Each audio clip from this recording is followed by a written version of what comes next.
നമസ്കാരം. കേരള PSC യുടെ 10th level preliminary എക്സാമിന് ശേഷം 10th level mains LDC LGS പോലുള്ള 10th ലെവൽ മെയിൻസ് എക്സാമിന് പറ്റിയുള്ള ഒരു സീരീസാണ് നമ്മൾ ആരംഭിച്ചത്.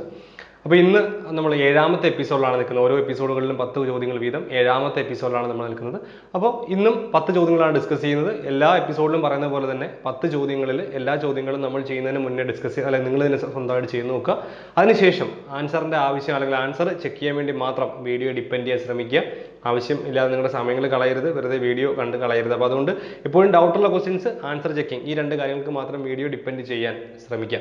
ഇനി രണ്ടാമത് പറയേണ്ട ഒരു കാര്യം എന്ന് പറഞ്ഞാൽ കഴിഞ്ഞ എപ്പിസോഡൊക്കെ നമ്മൾ പറഞ്ഞ പോലെ തന്നെ ഒരുപാട് ക്വസ്റ്റ്യൻസ് നിങ്ങൾ അയക്കുന്നുണ്ട്. അപ്പോൾ എല്ലാം സമയബന്ധമായിട്ട് ചെയ്തു തരാൻ കഴിയുന്നില്ല.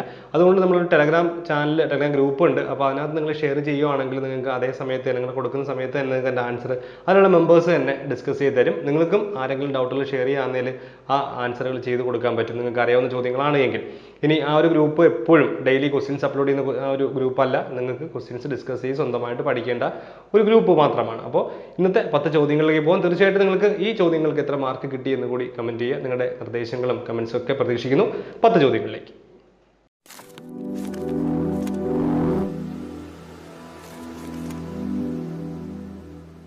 ചോദ്യം: ഒരു സംഖ്യയുടെ 20% 140 ആയാൽ സംഖ്യ ഏത് എന്നുള്ളതാണ് ചോദ്യം. അപ്പോൾ ഒരു സംഖ്യയുടെ 20% നമുക്ക് ഒരുപാട് രീതികളിൽ ചെയ്യാം. ഒന്നെന്ന് പറഞ്ഞാൽ ഡയറക്റ്റ് മെത്തേഡാണ്. ഒരു സംഖ്യ നമുക്ക് അറിയില്ല, അപ്പോൾ സംഖ്യയുടെ 20% നോക്കാം. നമുക്ക് എങ്ങനെയാണ്? സംഖ്യ നമുക്ക് അറിയില്ല, അപ്പോൾ സംഖ്യ അതിൻ്റെ സംഖ്യയുടെ ഇൻഡേക്ക് വന്ന് നമ്മൾ എന്ത് ചെയ്യും? അതിനെ മാറ്റി ഇൻഡു ആക്കും അല്ലേ? സംഖ്യയുടെ ഒരു സംഖ്യ ഇൻഡേ എന്ന് പറയുന്നത് ഇൻഡേ. അപ്പോൾ ഇൻഡേ മാറ്റി ഇൻഡു ആക്കി. എത്ര ശതമാനം? 20% മീൻസ് 100ൽ 20. അപ്പോൾ ഒരു സംഖ്യയുടെ 20% നമ്മൾ റെപ്രസെന്റ് ചെയ്യുന്നത് എങ്ങനെയാണ്? സംഖ്യ ഇൻറ്റു 100ൽ 20. അപ്പോൾ സംഖ്യ ഇൻറ്റു 100ൽ 20 എന്ന് പറഞ്ഞാൽ എത്രയാണെന്ന് പറയുന്നുണ്ട്? അത് 140 എന്ന് പറയുന്നുണ്ട്. That's equal to 140. അപ്പോൾ ഒരു സംഖ്യയുടെ 20% എന്ന് പറയുമ്പോൾ നമ്മൾ എങ്ങനെ എഴുതുക? സംഖ്യ ഇൻറ്റു 100ൽ 20 സമം 140. നോക്കാം നമുക്ക്. ഇനി നമുക്ക് എന്ത് ചെയ്യാം? ഒന്നിൽ ഇവിടെ നിന്ന് ക്യാൻസൽ ചെയ്യാം അല്ലേ? ഇവിടെ നിന്ന് ക്യാൻസൽ ചെയ്യുമ്പോൾ നമുക്ക് ഇങ്ങനെ 0 ഇങ്ങനെ 0 ക്യാൻസൽ ചെയ്യുമ്പോൾ നമുക്കൊരു കാര്യം ചെയ്യാം, നമുക്ക് എല്ലാം പറക്കാൻ അപ്പുറത്ത് കൊണ്ടുപോകും. അപ്പോൾ സംഖ്യാ സമം എന്ത് കിട്ടും? സംഖ്യ എന്ന് പറയുന്നത് സംഖ്യ എന്ന് പറഞ്ഞാൽ അവിടെ 140 ഉണ്ട്. 20/100 അപ്പുറത്ത് പോകുമ്പോൾ എന്ത് ചെയ്യും? 100/20 ഇൻറ്റു 100/20 സമത്തിന് അപ്പുറം പോകുമ്പോൾ 20/100/20 എന്ന് മാറും. നമുക്ക് നോക്കാം, ഈ ഒരു പൂജ്യവും ഈ ഒരു പൂജ്യവും ക്യാൻസൽ ആയിപ്പോയി. 2ഉം 14ഉം ക്യാൻസൽ ആകുമ്പോൾ 7 കിട്ടും അല്ലേ? 7 × 100 700. സംഖ്യ എന്ന് പറയുന്നത് 700 ആണ്. അപ്പോൾ 700ന്റെ 20% 140 എന്ന് പറയുന്നത്. നോക്കാം. പിന്നൊരു ടൈപ്പ് എന്ന് പറഞ്ഞാൽ ഡയറക്റ്റ് എങ്ങനെ എഴുതുക എന്നുള്ളതാണ്. ഒരു സംഖ്യയുടെ 20% ചോദിച്ചു കഴിഞ്ഞാൽ ആ സംഖ്യ 140 × 100/20 എന്ന് എഴുതാം. 40% ചോദിച്ചാൽ 150 × 100/40 എന്ന് എഴുതുക. എങ്കിൽ ഡയറക്റ്റ് ചെയ്യാം. അതിനേക്കാൾ നമ്മൾ എപ്പോഴും ലോജിക്ക് വെച്ച് ഒരേ മെത്തേഡിൽ പഠിക്കുന്നതായിരിക്കും ബെറ്റർ. സോ ആദ്യത്തെ 101 ഒറ്റ സംഖ്യകളുടെ ശരാശരി എന്നുള്ളതാണ് ചോദ്യം. 101 ഒറ്റ സംഖ്യകളുടെ ശരാശരി വളരെ സിമ്പിളാണ്. നമുക്ക് പഠിക്കാനുള്ള എളുപ്പ വഴി എന്ന് പറയുന്ന ഒരു എളുപ്പ വഴിയുണ്ട്, അല്ലെങ്കിൽ നമ്മൾ ലോജിക്ക് വെച്ച് പഠിക്കുക എന്നുള്ളതാണ്. അപ്പോൾ ഈ നമ്മളോട് ചോദിക്കുകയാണ്, ഏത് സംഖ്യയും ആയിക്കോട്ടെ, നമ്മളുടെ ഇപ്പോൾ എണ്ണൽ സംഖ്യകളുടെ ശരാശരി തുടർച്ചയായിട്ടുള്ള ആദ്യത്തെ ഇത്ര എണ്ണൽ സംഖ്യകളുടെ ശരാശരി ചോദിക്കുകയാണ്. നമ്മൾ ചെയ്യേണ്ടത് എണ്ണൽ സംഖ്യകളുടെ തുക നോക്കുക. എന്താ? n × n+1/2. ഇതാണ് എണ്ണൽ സംഖ്യകളുടെ തുക. ഇനി ഇരട്ട സംഖ്യകളുടെ ശരാശരി ചോദിക്കുകയാണ്. നമ്മൾ എന്ത്? ഇരട്ട സംഖ്യകളുടെ തുക എന്ന് പറയുന്നത് n × n+1 ആണ് അല്ലേ? ഇനി ഒറ്റ സംഖ്യകളുടെ ശരാശരി ചോദിക്കുകയാണ്. അപ്പോൾ ഒറ്റ സംഖ്യകളുടെ തുക എടുക്കുക. എന്താണ്? n² അല്ലേ?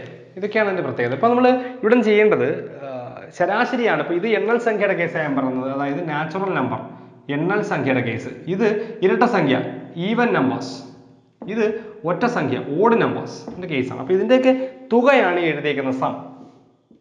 നമ്മൾ തുക എഴുതിയിരിക്കുന്നത്. ഇതിൻ്റെ ശരാശരി ആവറേജ് ചോദിച്ചാൽ ചെയ്യാനുള്ള എളുപ്പ വഴി എന്ന് പറയുന്നത് ഇതിനകത്ത് ഒരു എന്നിനെ, ഒറ്റയ്ക്ക് കിടക്കുന്ന എന്നിനെ അങ്ങ് മാറ്റുക. അതായത് n+1/2 ഇതായിരിക്കും ആവറേജ്. ഇനി തുക ഇവിടെ നോക്കി, ഇവിടെ ഒറ്റ കിടക്കുന്ന n ഏതാ? ഇതാണ് ഒറ്റ കിടക്കുന്ന n, അതങ്ങ് മാറ്റുക. അപ്പോൾ എന്ത് വരും? n+1 ഇതായിരിക്കും ശരാശരി എന്ന് പറയുന്നത്. ഇനി ഇവിടെ നോക്കിയാൽ ഒറ്റ കിടക്കുന്ന n ഇല്ല, പക്ഷേ 2 n കിടക്കുന്നുണ്ട്. n² നമുക്ക് എങ്ങനെ എഴുതാൻ പറ്റും? n × n എന്നല്ലേ? അപ്പോൾ ഒറ്റ കിടക്കുന്ന ഒരു n അങ്ങ് മാറ്റി, ഇതിനെ അങ്ങ് മാറ്റുമ്പോൾ ബാക്കി എന്ത് വരും? n എന്ന് വരും. ഇതായിരിക്കും അതിൻ്റെ ശരാശരി. അപ്പോൾ ശരാശരി കണ്ടുപിടിക്കുക എളുപ്പമാണ്. തുകയിൽ നിന്നും ഒറ്റ കിടക്കുന്ന n അങ്ങ് മാറ്റുക. നമുക്ക് ഇവിടേക്ക് വരാം. എന്താ പ്രത്യേകത? ആദ്യത്തെ 101 ഒറ്റ സംഖ്യകളുടെ ശരാശരി. ആദ്യത്തെ 101 ഒറ്റ സംഖ്യകളുടെ ശരാശരിയാണ് ചോദ്യം. അപ്പോൾ 101 ഒറ്റ സംഖ്യകളുടെ ശരാശരി പറയുമ്പോൾ ഒറ്റ സംഖ്യകളുടെ എണ്ണം നോക്കുക. എത്ര ഒറ്റ സംഖ്യകളുടെ എണ്ണം? 101 എണ്ണം ഉണ്ട് അല്ലേ? അപ്പോൾ n ആണ് 101 എന്ന് പറയുന്നത്. അപ്പോൾ നമുക്ക് ശരാശരി അറിയാം, ശരാശരി n തന്നെയായിരിക്കും. അപ്പോൾ 1 മുതൽ n വരെയുള്ള ഒറ്റ അല്ലെങ്കിൽ n ഒറ്റ സംഖ്യകളുടെ തുക എന്നാണ് ചോദ്യങ്ങൾ. ആൻസർ n തന്നെയാണ്. അപ്പോൾ 101 ഒറ്റ സംഖ്യകളുടെ തുക എന്ത് തന്നെയായിരിക്കും? 101 തന്നെയായിരിക്കും. ഇനി 101 ഇരട്ട സംഖ്യകളുടെ തുകയാണെങ്കിലോ n+1 ആണ്. അപ്പോൾ 102 എളുപ്പമാണ്. മറ്റാണെങ്കിലോ 102 101 ആണെങ്കിൽ 101 + 1 102 102 56 എന്ന് കിട്ടും. അപ്പോൾ ഇങ്ങനെയാണ് അത് 51 എന്ന് കിട്ടും. ഇങ്ങനെയാണ് ചെയ്യുക. അപ്പോൾ ഇങ്ങനെയാണിത് ചെയ്യേണ്ടത്. ഒരു ലോജിക്ക് മനസ്സിലായില്ലെങ്കിൽ ചോദിക്കുക. എളുപ്പത്തിന് പഠിക്കാനാണ് നമ്മൾ ഈ ഒരു മെത്തേഡ് ഇവിടെ പറഞ്ഞത്. ഓക്കെ, ശരി. ഒരു യന്ത്രത്തിന്റെ വില 20,000 രൂപയാണ്. വർഷം തോറും വില 20% കുറയുകയാണെങ്കിൽ 2 വർഷത്തിന് ശേഷമുള്ള വിലയാണ് ചോദ്യം. ഒരുപാട് മെത്തേഡുകളുണ്ട്. നമുക്കിത് ഈ ട്രിക്കുകളൊന്നും ഉപയോഗിക്കുക. ഇതൊക്കെ സിമ്പിൾ ആയിട്ടുള്ള ചോദ്യങ്ങളല്ലേ. നമ്മൾ ഒരുപാട് വലിയ ട്രിക്കുകളൊന്നും എല്ലാത്തിനും പഠിച്ചു വെച്ച് കഴിഞ്ഞാൽ ഭയങ്കര ബുദ്ധിമുട്ടായിരിക്കും. എല്ലാത്തിനും ട്രിക്കുകൾ പഠിച്ചു വയ്ക്കുക. ഇതിനൊക്കെ ട്രിക്ക് ചെയ്യുന്ന മെത്തേഡൊക്കെ ഉണ്ട്. നമുക്കത് വേണ്ട. നമുക്ക് ആലോചിക്കാം. 20,000 രൂപയ്ക്ക് വർഷം തോറും വില 20% കുറയുന്നു. അപ്പോൾ 2 വർഷം ആകുമ്പോൾ 40% കുറയുമെന്ന് വിചാരിക്കരുത്.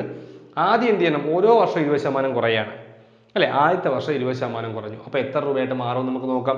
20,000ന്റെ 20% കുറയുക. ഒരുപാട് മെത്തേഡുകൾ ചെയ്യാം. നമുക്ക് മെത്തേഡുകൾ നമുക്കൊന്ന് പറയാം ഡയറക്റ്റ് ആയിട്ട് കേട്ടോ. അപ്പോൾ ആദ്യം നമുക്ക് എന്ത് ചെയ്യാം? ഒരു മെത്തേഡ്, ഫസ്റ്റ് മെത്തേഡ് നമുക്കൊന്ന് പറയാം. അതിനുശേഷം നമുക്ക് സെക്കൻഡിലേക്ക് വരാം. സോ നമുക്ക് എന്ത് ചെയ്യാം? 20,000 രൂപയുടെ 20%. ഫസ്റ്റ് മെത്തേഡ് നമുക്ക് 20,000 രൂപയുടെ 20% കണ്ടെത്താം. 20,000 രൂപയുടെ 20%. അപ്പോൾ 100ൽ 20. നമ്മൾ എങ്ങനെയായിരിക്കും ചെയ്യുക അല്ലേ? അപ്പോൾ നമുക്ക് ഈ ഒരു പൂജ്യവും ഈ ഒരു പൂജ്യം പോയി, ഇതും പോയി. ബാക്കി 2 × 2 4. സോ 4ഉം 3 പൂജ്യവും. അതായത് 4,000 രൂപയായിരിക്കും കുറവുണ്ടാകുക എന്നല്ലേ പറഞ്ഞ. വില കുറയുന്നു. അപ്പോൾ 4,000 രൂപ കുറയും. അപ്പോൾ 20,000 4,000 രൂപ കുറയുമ്പോൾ അടുത്ത വർഷം എത്ര രൂപയാവും? ഒരു 16,000 രൂപയാവും. ശരിയല്ലേ? വീണ്ടും അടുത്ത വർഷം എന്ത് ചെയ്യുന്നു? 2 വർഷത്തേക്ക് ശേഷം നമുക്ക് വേണ്ടത് അല്ലേ? വീണ്ടും 20% കുറവുണ്ടാവും. സോ ഇൻറ്റു 100ൽ 20 എന്ത് വരും നമുക്ക്? അതായത് വീണ്ടും 20% കുറയല്ലേ. അപ്പോൾ 100ൽ ഇപ്പോൾ നമുക്ക് വീണ്ടും കണ്ടുപിടിക്കും. ഈ 0 0 ക്യാൻസൽ, 20 ക്യാൻസൽ. അപ്പോൾ 16 2 32. അപ്പോൾ 32 കിട്ടി. ബാക്കി 2 0 320. സോ എന്ത് വരും? സോ 2 0 3200. അപ്പോൾ ഇനി എന്ത് ചെയ്യും? 16,000 നിന്ന് 3200 കുറയും. സോ 16,000 മൈനസ് 3200 എന്ത് വരും? 0 0 10 2 കുറയ്ക്കുമ്പോൾ 8. ഇതിനോട് 5 ആണ് 3 2 12,800 രൂപ ആയിട്ട് മാറും. അപ്പോൾ 2 വർഷം കഴിയുമ്പോൾ 12,800 രൂപയാണ്. അപ്പോൾ ഇത് നമുക്ക് 2 സ്റ്റെപ്പ്, ഇത്രയും സ്റ്റെപ്പ് വരും. പിന്നെ കുറയ്ക്കണം, ഇതൊക്കെ വരും. ഇതില്ലാതെ നമുക്ക് ചെയ്യാൻ പറ്റും. എങ്ങനെയാണ് നോക്കാം. നമുക്ക് ആദ്യം 20,000 രൂപയുടെ 80%, സോറി 20%. അപ്പോൾ 20% കുറയാൻ മീൻസ് 100 - 20 80 എന്ന് എടുക്കുക. അപ്പോൾ 100ൽ 80 ഇതായിരിക്കും ഫസ്റ്റ് അടുത്ത വർഷം ഉണ്ടാകുന്ന വില. നമുക്ക് നോക്കാം ശരിയാവുന്നത്. ഈ 2 0, ഈ ഒരു 0 പോയി, 2 0 8 2 16 16 3 0. അതാ 16,000 രൂപ. അതാണ് അടുത്ത പ്രാവശ്യത്തെ റേറ്റ്. ഇനി 16,000 എന്തെന്ന് വിളിക്കുക? 16,000 ഇൻറ്റു 100ൽ വീണ്ടും 80 അല്ലെ. 20% വീണ്ടും കുറയില്ല. അപ്പോൾ ഇത് 0 ക്യാൻസൽ ആയിപ്പോയി. 16 × 8 ഗുണിക്കുക 6 8 48 4 1 8 4 12 128. ബാക്കി 2 0. 12,800 എന്ന് ഒറ്റ സ്റ്റെപ്പ് കിട്ടും. ഇനി ഇത് ഒറ്റ സ്റ്റെപ്പ് ചെയ്യാം. എങ്ങനെയാണ്? 20,000 രൂപയ്ക്ക് ആദ്യം എന്ത് സംഭവിക്കുന്നു? അതിന്റെ 100ൽ 80 കണ്ടുപിടിക്കുക. വീണ്ടും 100ൽ 80. കാര്യം ഈ തുകയുടെ ഈ എമൗണ്ടിൽ വീണ്ടും എന്ത് സംഭവിക്കുന്നു? 20% കുറവ് വരികയാണ്. അപ്പോൾ ആദ്യം 20% കുറയുമ്പോൾ 100ൽ 80. അതിന്റെ 100ൽ 80. അല്ലാതെ രണ്ടും 100ൽ 28 ചെയ്ത് കളയരുത്. 100ൽ 80 ഈ എമൗണ്ടിന്റെ. അപ്പോൾ ഒരു എമൗണ്ട് കിട്ടും. അതിന്റെ 100ൽ 80 വീണ്ടും കണ്ടുപിടിക്കും. ഇത് ചെയ്യുമ്പോഴും നമുക്ക് എന്ത് കിട്ടും? നമുക്ക് ഈ പറഞ്ഞ 8 8 64 64 2 128 128 2 0 ഈ എമൗണ്ട് ഒറ്റ സ്റ്റെപ്പിൽ കിട്ടും. അപ്പോൾ ഇത് ബെറ്റർ ഇതായിരിക്കും. പിന്നെ ഈ ഒരു കാര്യം മനസ്സിലാക്കി ചെയ്യുമ്പോൾ നമുക്ക് ഇത്രയും സ്റ്റെപ്പൊക്കെ ചിലപ്പോൾ വന്നിരിക്കാം നിങ്ങളുടെ ഇഷ്ടം പോലെ. അപ്പോൾ ഇതാണെങ്കിൽ ഒറ്റ സ്റ്റെപ്പിൽ നമുക്ക് ആൻസർ ആവും. അപ്പോൾ ഏത് രീതിയിലും ചിന്തിക്കുക. നിങ്ങൾക്ക് എന്തെങ്കിലും ഡൗട്ട് ഉണ്ടെങ്കിൽ എന്നോട് ചോദിക്കുക. തീർച്ചയായിട്ടും കമന്റ് ചെയ്യുക. വാട്സപ്പോ ടെലഗ്രാം നിങ്ങൾക്ക് ഏത് വഴിയും കോൺടാക്ട് ചെയ്യാം. നോക്കാം. 54 km/h വേഗത്തിൽ സഞ്ചരിക്കുന്ന ട്രെയിൻ 10 സെക്കൻഡ് കൊണ്ട് ഇലക്ട്രിക് പോസ്റ്റ് ക്രോസ് ചെയ്താണ്. ട്രെയിനിന്റെ നീളം എന്ത്? അറിയാം. ഇലക്ട്രിക് പോസ്റ്റ്, ഒരു തൂണ്, ഒരു കല്ല്, ഒരാൾ ഇതിനെയൊക്കെ മറികടക്കും. അതായത് നീളമില്ലാത്തൊരു വസ്തുവിനെ ട്രെയിൻ മറികടക്കുമ്പോൾ അതിന്റെ നീളം എന്ന് പറയുന്നത്, ട്രെയിനിന്റെ നീളം എന്ന് പറയുന്നത് അത് സഞ്ചരിച്ച ദൂരത്തിന് തുല്യമായിരിക്കും. അപ്പം നീളം കണ്ടുപിടിക്കാൻ പറഞ്ഞാൽ സഞ്ചരിച്ച ദൂരം കണ്ടുപിടിച്ചാൽ മതി. ഇപ്പൊ ദൂരം, ഡിസ്റ്റൻസ് ആണ് നമുക്ക് വേണ്ട അല്ലേ. നമുക്ക് ഒരു പക്ഷേ അറിയില്ലെങ്കിൽ നമ്മൾ എന്ത് ചെയ്യും? നമ്മൾ ട്രയാങ്കിൾ വരച്ച് നോക്കും. നമുക്ക് ട്രയാങ്കിളൊക്കെ അറിയാം. എങ്ങനെയാണ്? ആൽഫബറ്റിക്കുള്ള ആദ്യം D, പിന്നെ S, പിന്നെ T. ഡിസ്റ്റൻസ് ആണ് വേണമെങ്കിൽ മറച്ചു പിടിക്കുക. അപ്പോൾ സ്പീഡും ടൈം നേരേക്ക് വരുന്നുണ്ട്. Speed into time. So speed into time. Speed പറഞ്ഞേ. സ്പീഡ് 54 km/h ഇൻറ്റു ടൈം പറഞ്ഞേ. ടൈം 10 സെക്കൻഡ് ആണ്. അപ്പോൾ 54 നമ്മൾ എന്തിലേക്ക് മാറ്റണം? മീറ്റർ/സെക്കൻഡിലേക്ക്. ആൻസർ മീറ്ററിലാണ്. സോ മീറ്റർ/സെക്കൻഡിലേക്ക് മാറ്റാൻ 5/18. ഇതാണ് സ്പീഡ് ഇൻറ്റു ടൈം. ടൈം 10.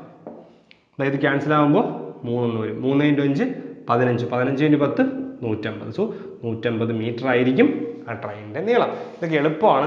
സിമ്പിളായിട്ട് നമുക്ക് ചെയ്യാൻ പറ്റുന്ന ചോദ്യമാണ്.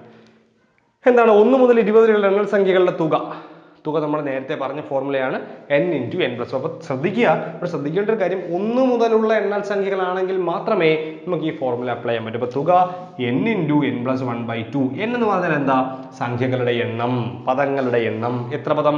20 വരെ. 1 മുതൽ 20 വരെ എണ്ണൽ സംഖ്യ 20 എണ്ണം. സോ n വരെ 20 കൊടുക്കുമ്പോൾ 20 × 20+1, അതായത് 21/2. ക്യാൻസൽ ആകുമ്പോൾ 10 എന്ന് കിട്ടും, 210. അപ്പോൾ എത്രയാണ്? 210 നമ്മുടെ ആൻസർ എന്ന് പറയുന്നത്. ഒരു മാസത്തിലെ 23-ാം തീയതി വ്യാഴമായാൽ 3-ാം തീയതി ഏത് ദിവസം എന്നുള്ളതാണ്. എളുപ്പത്തിൽ നമുക്ക് ചെയ്യാം. നോക്കാം, നമുക്ക് 3-ാം ദിവസം, 3-ാം തീയതിയാണ്. 3-ാം തീയതി എന്ന് പറയുമ്പോൾ 3-ാം തീയതി വരെ നമുക്കൊന്ന് 3 താഴെ നമുക്ക് നോക്കാം. 3-ന്റെ കൂടെ 7 കൂട്ടുമ്പോൾ കിട്ടുന്ന ദിവസവും വീണ്ടും 7, അതായത് 7 വീതം കൂടുമ്പോൾ വരുന്ന എല്ലാ ദിവസങ്ങളും സെയിം ആയിരിക്കും അല്ലേ? അപ്പം 3 ഏത് ദിവസമാണോ അത് തന്നെ ആയിരിക്കും 10-ാം തീയതി. 3 + 7 10. 10 എത്രയാണോ അത് തന്നെ ആയിരിക്കും 17 എന്ന് പറയുന്നത്. 17 എന്ത് തന്നെയാണോ അത് തന്നെയാണ് 24 എന്ന് പറയുന്നത്. അപ്പോൾ 24-ഉം നമ്മൾ തുടങ്ങിയ 3-ാം തീയതിയും ഒരേ ദിവസം തന്നെ ആയിരിക്കും. ശരിയല്ലേ? അങ്ങനെ ചിന്തിച്ചാൽ സിമ്പിൾ അല്ലേ? 3 അതിൻ്റെ 7 കൂട്ടുമ്പോൾ കിട്ടുന്ന 10, 17, 24 ഇതെല്ലാം ഒരേ ദിവസം തന്നെ ആയിരിക്കും. ശരിയല്ലേ? അപ്പോൾ 24 നമ്മൾ എടുക്കാനുള്ള കാര്യം. അപ്പോൾ 24-ഉം 3-ഉം ഒരേ ദിവസം. 24 എന്ത് ദിവസമാണോ അതിൻ്റെ ആയിരിക്കും 3-ഉം. 23 വ്യാഴമാണെങ്കിൽ 24 വെള്ളി ആയിരിക്കില്ലേ? ആ 24 തന്നെ ആയിരിക്കില്ലേ 3-ാം തീയതി എന്ന് പറയുന്നത്. അപ്പോൾ എന്ത് തന്നെ ആയിരിക്കും? അത് വെള്ളി. ഇങ്ങനെ എളുപ്പത്തിൽ ചിന്തിച്ചെടുക്കണം നമ്മൾ അല്ലാതെ എഴുതിയൊക്കെ നോക്കാൻ നമുക്ക് പറ്റും, ചെയ്തൊക്കെ നോക്കാം. 23 പിറകിലേക്ക് എണ്ണി അതൊക്കെ നോക്കാൻ നമ്മളോട് പറ്റും. അതിനേക്കാൾ ബെറ്റർ എന്താണ്? ഇത് ഇങ്ങനെ കൂട്ടിയെടുത്താൽ പോരെ. ഏതായാലും നിങ്ങൾക്ക് സമയം കുറച്ചെടുത്തുകൊണ്ട് ഏതാണോ ചെയ്യാൻ ബെറ്റർ ആയിട്ട് തോന്നുക അത് ചെയ്യാം. ശരി, അടുത്തത് 1, 8, 27, 64. ഇത് സിമ്പിളാണ്. എന്താണ്? 1-ന്റെ ക്യൂബ്, ഇത് 2-ന്റെ ക്യൂബ്, ഇത് 3-ന്റെ ക്യൂബ്, ഇത് 4-ന്റെ ക്യൂബ്, ഇത് 5-ന്റെ ക്യൂബ്. സോ 125 ആയിരിക്കും ആൻസർ. 5-ന്റെ ക്യൂബ്. എളുപ്പമല്ലേ? സിമ്പിളാണ്. അടുത്തത് 0.444 എക്സെട്ര എന്തിന് തുല്യമാണ്? ഇതൊക്കെ നമ്മൾ ഒരുപാട് പറഞ്ഞതാണ്. ഇങ്ങനെ ഒരു സംഖ്യ തന്നിരിക്കുകയാണ് 0.04444 എക്സെട്ര. ഇത് എക്സെട്ര ഇങ്ങനെ വെക്കൊണ്ട് ഇതില്ലെങ്കിൽ നമുക്ക് എങ്ങനെ എഴുതാം? 444/1000. കാര്യം 3 ദശാംശ സ്ഥാനം ഉണ്ട്. 1000 എന്ന് എഴുതിയാൽ മതി. പക്ഷെ ഇവിടെ എക്സെട്ര പോകുന്നുണ്ട്. അങ്ങനെ വരുന്ന ചോദ്യത്തിന് നമുക്ക് എളുപ്പ വഴി എന്താ? ഇവിടെ നമ്മൾ നോക്കണം ഇത് നമുക്ക് എങ്ങനെ എഴുതാൻ പറ്റും. നമുക്ക് 0.4 ബാർ എന്ന് എഴുതാം അല്ലേ? അങ്ങനെ എഴുതി എളുപ്പത്തിൽ ചെയ്യാൻ പറ്റും. കാര്യം എന്താണ്?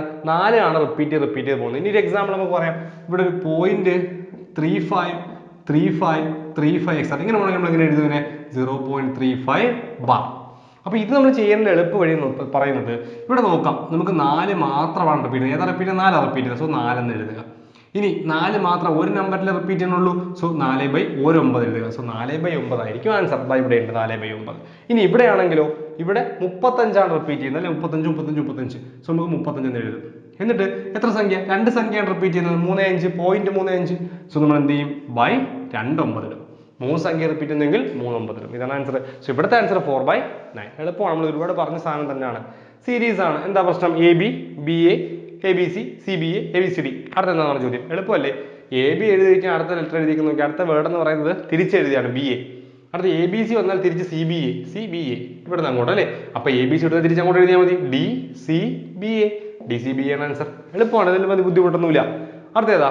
56 സെന്റിമീറ്റർ നീളമുള്ള ഒരു ചരട് മുറിച്ച് 2 കഷ്ണമാക്കിയപ്പോൾ ചെറുത് വലുതിന്റെ 5/3 ഭാഗമാണ്. ചെറുത് വലുതിന്റെ 5/3 ഭാഗം.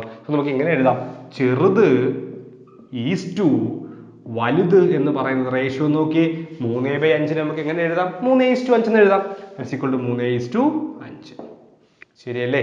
അങ്ങനെയെങ്കിൽ നമുക്ക് ഓരോന്നിനും നീളം കണ്ടെത്താം. ചെറുതിന്റെയോ വലുതിന്റെ ഏതിനോ കണ്ടെത്താൻ പറ്റും. ശരിയല്ലേ? നമുക്ക് ചെറുതിനെ കണ്ടെത്താം. ചെറുതല്ലേ നമുക്ക് വേണ്ടത്? ചെറുതിന്റെ നീളമാണ് വേണ്ടത്. ചെറുത് എന്ന് പറയുന്നത് എന്തായിരിക്കും? ചെറുത് ആകെ എത്രയാണ് നമുക്കുള്ളത്? ആകെ 56 സെന്റിമീറ്റർ. അപ്പൊ 56-നെ എത്ര ഭാഗങ്ങളാക്കി? 3:5 എന്ന് പറയുമ്പോൾ 3 + 5 8 ഭാഗങ്ങളാക്കി. ശരിയല്ലേ? 56 ആകെ 86 ഉണ്ട്. അതിനെ 8 ഭാഗങ്ങളാക്കി അല്ലേ? 3:5 8 ഭാഗം. അത് എത്രയാ? ചെറുതിന് കറസ്പോണ്ട് വരുന്നത് 3 അല്ലേ? സോ 8/3. അപ്പൊ 56 × 8/3. 56-ന്റെ 8 ഭാഗങ്ങളിൽ 3 ഭാഗമാണ് ചെറുത്. 3 ഭാഗം. അപ്പൊ നമ്മൾ എങ്ങനെ ക്യാൻസൽ ചെയ്യും? 7 × 8 56. 7 × 3 21 സെന്റിമീറ്റർ. എത്ര ആയിക്കോട്ടെ? 21 സെന്റിമീറ്റർ അല്ലേ? അതായിരിക്കും ചെറുതിന്റെ നീളം. ഇനി വലുതാണ് ചോദിക്കുന്നെങ്കിൽ നമ്മൾ എന്താ ചെയ്യുക? ഇനി കുറച്ചാൽ മതി. അതല്ലെങ്കിൽ നമ്മൾ എങ്ങനെ ചെയ്യും? വലുതെന്ന് പറയുന്നത് 56-ന്റെ 8-ൽ എത്ര ഭാഗം? 5 ഭാഗം. കാര്യം വലുത് 2-മല്ലേ കിടക്കുന്നത്? 5. സോ 7 × 56. 5 × 7 = 35. 35-ലൊന്നും കൂടുമ്പോൾ കിട്ടില്ലേ? അപ്പൊ ഇങ്ങനെയാണ് ആ ചോദ്യത്തിന് ചെയ്യാം. അപ്പോൾ അതല്ലാതെയൊക്കെ ചെയ്യാൻ പറ്റും. എനിവേ നമ്മളെപ്പോഴും ഒരു മെത്തേഡ് തന്നെ ഫോളോ ചെയ്യുന്നതായിരിക്കും ബെറ്റർ. എല്ലാത്തിനും പറ്റുന്നതൊക്കെ അതായിരിക്കും നമുക്ക് ഏറ്റവും കൂടുതൽ ബെറ്റർ എന്ന് പറയുന്നത്. എനിവേ അതങ്ങനെയാണ് ചെയ്യേണ്ടത്. അപ്പോൾ ഇനി നമുക്ക് പുതിയൊരു വീഡിയോ അടുത്ത ദിവസം കാണാം. തീർച്ചയായിട്ടും ഇത് നിങ്ങൾക്ക് എത്ര മാർക്ക് സ്കോർ ചെയ്യാൻ പറ്റി എന്ന് നിങ്ങളൊന്ന് കമൻറ്റ് ചെയ്യുക. എങ്ങനെ ഉണ്ടായിരുന്നു എന്ന് നിങ്ങളുടെ സജഷൻസ് ഒക്കെ, ഒരുപാട് സജഷൻസ് വരുന്നുണ്ട്, പറ്റുന്നതൊക്കെ നമ്മൾ എന്ത് പരിഹരിക്കുന്നുണ്ട്, അപ്പോൾ കൊണ്ട് ചെയ്യാൻ പറ്റുന്നതൊക്കെ ചെയ്യുന്നുണ്ട്. അപ്പോൾ തീർച്ചയായിട്ടും ഇതിൽ നിങ്ങൾക്ക് എന്താണ് പറയാനുള്ളത്, നിങ്ങളുടെ മാർക്ക് എത്രയാണെന്ന് കൂടി കമൻറ്റ് ചെയ്യുക. മറ്റൊരു വീഡിയോ ആയിട്ട് നമുക്ക് അടുത്ത ദിവസം വീണ്ടും കാണാം.